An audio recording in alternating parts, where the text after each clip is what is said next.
začíná.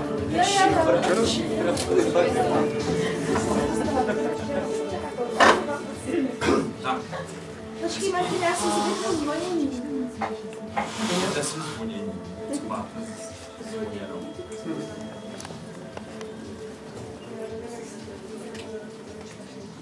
Už je to vyhrala?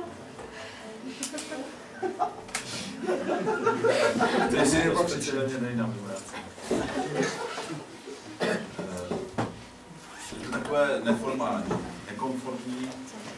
Překvapivě jste dorazili. Jsme to dali vlastně jenom takový experiment a nevěděli jsme, jak to dopadne. Vidíte prázdnou židli pianisty. Tentokrát skutečně je prázdná, protože prostě nemáme. Jsme volali všem, co s náma hrajou a nikdo se neodhodlal k tomu, aby přišel. A nikdo se neodhodlal k tomu, aby prostě se sebral po kaprovi a cukroví. Takže já se ptám, vím, že už je to klišé, ale ptám se, je tady někdo, kdo umí hrát na piano? Myslím to úplně vážně. Prostě stačí, když budete umět nějakou harmonii a nám to pomůže, že tady budeme mít prostě někoho, kdo hraje. Hrál, takhle, zeptám se jinak, kdo hrál v dětství třeba v lidové škole umění? Zvedněte. Hodně! Když máme někoho. Je to hodně dávno, jo? Je to hodně dávno. Není někdo, kdo by našel odvahu a skutečně nás to provodil? Dobře, my máme variantu B a to je Vojta, který bude pouštět hudbu. Asi tak já. Když to na něj prostě přijde, tak něco pustí. A možná... Přišlo jak rychle, Vojta. A možná, že prostě třeba i někdo z nás najde odvahu a sede na chvilku ke klavíru. Takže prostě klavír je volný a když někdo budete mít chuť, tak klidně přijďte, fakt myslíme to úplně vážně, přijďte, posaďte se a můžete začít hrát. Tak to je první věc. Druhá věc je, že jsem se chtěl zeptat, jestli, protože... Cože?